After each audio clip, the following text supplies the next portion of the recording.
Visible Patient, à vous. Donc également, Luc Solaire, un habitué du show. Bonjour à tous. Vous le savez, l'année dernière, on a eu la chance de remporter le prix de l'innovation. Donc, on ne concourt pas cette année, c'est juste une présentation pour vous dire où on en est. Si on veut bien me mettre mes slides. Voilà, normalement, ça doit défiler tout seul. Donc, Visible Patient, c'est une société qui a été créée par l'IRCAD, l'Institut de recherche contre les cancers de l'appareil digestif, pour traiter des problématiques classiques que sont les variations anatomiques. Vous savez que si on regarde le foie, par exemple, on a déjà plusieurs définitions de l'anatomie du foie, et que la définition de cette anatomie, à cette définition s'ajoutent en plus des variations très importantes. Il y a la première bifurcation, ou là la deuxième bifurcation. Et on voit un article de Quino, par exemple, de 2002, qui disait qu'en fait, il n'y avait que 40% de patients qui avaient une anatomie normale, 60% avaient une anatomie anormale.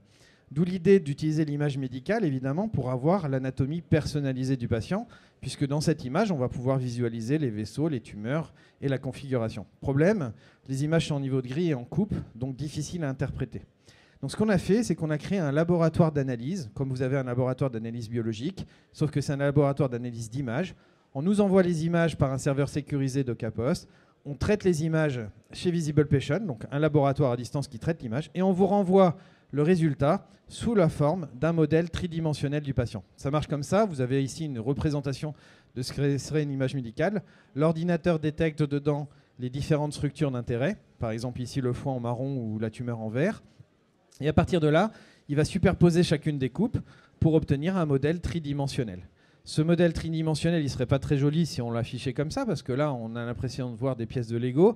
On va créer un maillage autour. Et l'avantage du maillage, c'est que c'est très facile à afficher, y compris sur un simple smartphone, puisque tous les systèmes aujourd'hui le permettent. Donc voilà la base. On peut faire ça aussi pour les vaisseaux, ce que vous allez voir là. Ce qui est intéressant pour les vaisseaux, c'est qu'on va aller un cran plus loin, puisqu'au-delà de l'information qui est contenue dans l'image, donc les voxels appartenant au vaisseau, on va rajouter la possibilité de poser des clips chirurgicaux et de voir le territoire dévascularisé en temps réel, avec immédiatement le calcul de volumétrie, ce qui va permettre de simuler l'opération avant de la réaliser. Alors qu'est-ce que ça change concrètement ?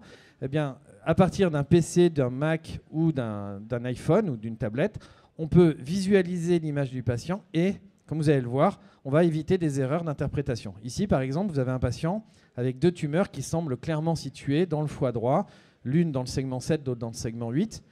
On va donc simuler la pose de clip, vous voyez ici sur la branche hépatique, la veine porte droite, pardon. Vous voyez en orange le foie droit, donc en théorie, qui apparaît. Et on se rend compte qu'en fait, aucune des deux tumeurs n'est présente dans ce territoire. Si on pose un clip sur la branche gauche, eh bien on va voir apparaître ici le territoire dévascularisé à gauche, et on va voir que les deux tumeurs sont localisées dans ce foie gauche. Si on regarde la séparation d'ailleurs entre la droite et la gauche, ici elle est horizontale et pas verticale. C'est une variation anatomique qui explique cette erreur d'interprétation initiale, tout simplement parce qu'on va le voir après, on a une branche paramédiane droite qui ne vient pas de la droite, mais qui vient de la branche gauche. C'est ce que vous allez voir ici. Donc si on reprend ce même exemple ici à partir de cette image synthétique, on va extraire les vaisseaux. La reconstruction va nous donner ce que vous voyez ici. Alors vous voyez qu'à partir des voxels, ce n'est pas forcément clair, mais à partir du maillage, c'est beaucoup plus facile. Et vous voyez qu'on a une branche qui vient de la gauche au lieu de venir de la droite, c'est la branche paramédiane droite. Ce que ça change, c'est qu'en termes de voxels, il y a très peu d'écart entre les deux, mais en termes de 3D, ça change tout. L'avantage d'avoir un Visible Patient, c'est d'avoir le modèle 3D et la simulation, c'est que dans un tiers des cas, vous allez améliorer votre opération, vous allez réduire votre temps opératoire jusqu'à 25% de temps, et en plus, on peut l'appliquer pour n'importe quelle pathologie. Il suffit d'avoir une image médicale, vous avez plusieurs exemples là. Cette image nous est envoyée, on vous renvoie le modèle 3D, et vous pouvez visualiser ça sur votre PC, votre Mac ou votre tablette.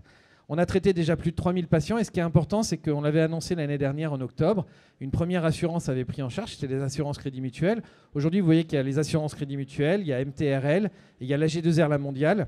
La G2R La Mondiale couvre 17% de la population active française pour Visible Patient. Et on est en négociation avec d'autres. Alors, ce modèle pris en charge par les mutuelles nous permet de mieux expliquer aux patients.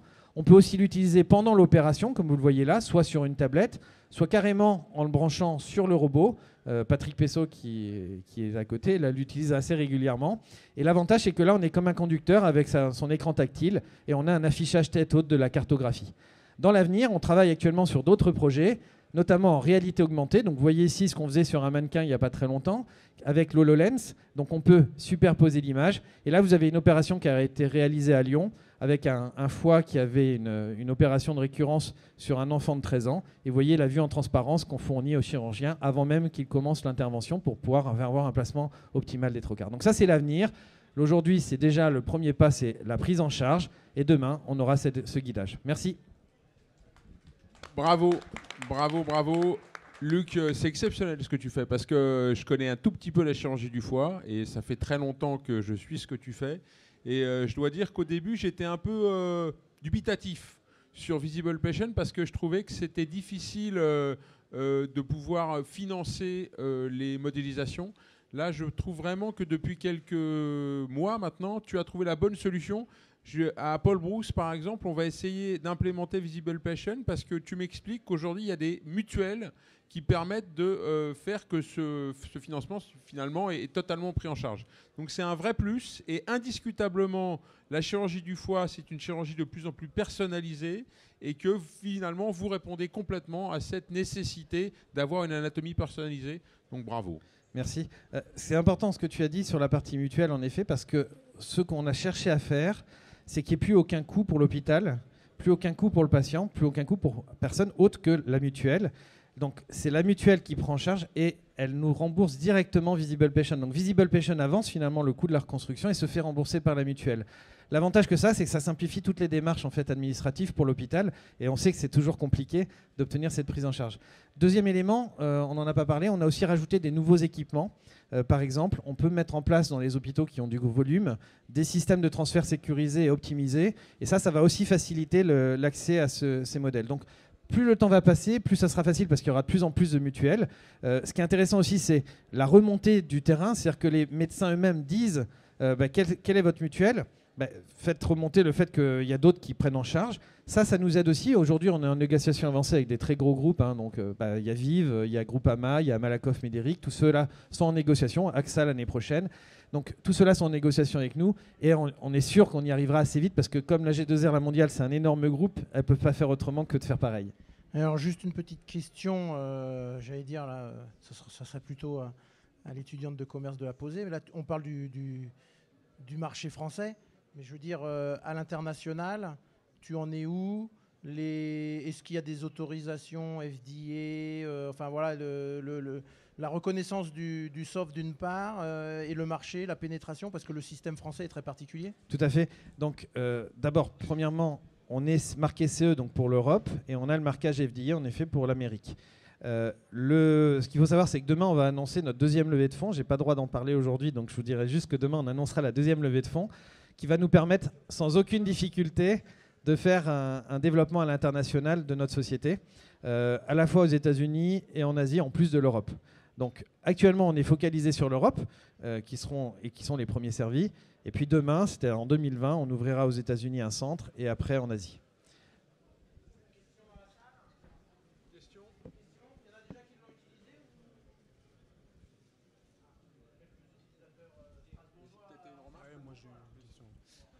Alors, une petite question de mon côté, plus sur la partie utilisation réalité virtuelle. Pour avoir déjà porté un casque HoloLens, c'est vrai que ça pèse. Hein, donc, dans le temps d'une opération, ça peut être un petit peu long. Est-ce que par rapport à ça, vous envisagez des améliorations dans le futur ? Qu'est-ce que ça donne ? Alors, ce qui est intéressant, c'est que Microsoft a annoncé et lancé un nouveau casque. On l'a déjà en fait utilisé en ce qui nous concerne. Donc, le nouveau casque est complètement différent sur deux éléments. Le premier, c'est le poids dont on parlait, puisqu'en fait, ils ont équilibré les branches qui étaient sur le côté qui contenaient l'ordinateur. Ils ont mis ça à l'arrière, et le centre de gravité du casque, maintenant, est pile au milieu de la tête. Premier gros changement, avec un système pour mettre le casque, c'est un système sur le front, qui est la réplique de ce qui a été fait sur la PS4, donc qui est optimisé pour pouvoir poser ça en 2 secondes. Avant, c'était compliqué, maintenant, il n'y a plus de problème de monnaie, tout ça, c'est hyper facile. Le poids est plus léger. La résolution en rendu, avant c'était 30 degrés, maintenant c'est 60 degrés, donc on a un champ large. Et surtout, on a aussi une résolution x4 en termes de rendu, c'est-à-dire qu'on est passé du HD au 4K en fait avec le nouveau casque HoloLens. Autre élément intéressant, et ça c'est pour l'avenir, notamment en médecine, et je sais que tu travailles beaucoup Eric sur la partie réalité augmentée, il manquait un truc essentiel sur les casques de réalité augmentée, c'est le suivi du regard. Il est essentiel de savoir où est-ce que je pointe mon regard quand on fait de la réalité augmentée, pour que l'information, par exemple, si je regarde la surface du foie, ce qu'il y a en profondeur doit apparaître flou. Parce que si c'est net, ça veut dire que c'est à la surface. Et bien ça, les anciens casques ne le permettaient pas parce qu'on ne savait pas qu'on regardait la surface. Avec le HoloLens 2, on a un système de tracking du regard qui sont 2 micro-caméras qui regardent nos yeux. Et donc on peut savoir exactement où est-ce qu'on focalise le regard. Donc pour l'avenir de la réalité augmentée, ce casque va totalement changer les perspectives. Il a aussi d'autres éléments, le suivi des mains en temps réel reproduites, ce qui va permettre de cacher par exemple le modèle virtuel en laissant les mains apparaître. Ça a l'air de rien, mais si j'affiche un modèle virtuel devant mes mains, qui doit être dans le patient, ça n'a aucun sens. C'est vrai que ma main est dans le patient. Et bien avec les nouveaux, on pourra éviter ça. Donc voilà, il nous offre énormément d'opportunités. Et donc l'avenir, c'est qu'on aura des nouveaux casques encore plus performants qui vont réduire ces problèmes. Ok. Plus de questions dans la salle? Oui, juste pour rebondir, un dernier point sur le HoloLens, là, parce que je vous invite à taper Philips, vous allez sur Google, vous tapez Philips-HoloLens, vous allez voir qu'il y a des démos avec le nouveau casque HoloLens en radiologie interventionnelle qui sont très très impressionnantes. Juste une chose, hein, ils seront là demain, bah, ça tombe très très bien. Donc. Juste un point, c'est que le problème des casques HoloLens, c'est que là, il y a des chirurgiens avec des loupes. Et les loupes sont différentes en fonction des chirurgiens. On a tous des loupes particulières. Donc je crois qu'il y a un vrai débat aujourd'hui d'être capable de trouver les outils qui vont s'adapter sur les loupes. Nous, avec quelques amis, on organise un truc qui s'appelle le week-end de l'innovation chirurgicale. Ce week-end de l'innovation chirurgicale, c'est 2 jours et demi à Cabourg, le 21, 22, 23. Il y a beaucoup de confs qui seront retransmises sur Internet. Et ça a pour objectif justement de travailler sur de la technologie et une transformation aussi humaine de nos comportements en bloc opératoire pour répondre à ce genre de questions et en particulier le développement de casques très très spécifiques pour la chirurgie. Mais c'est indiscutablement avec des gens comme toi que ça se fait. Donc merci encore.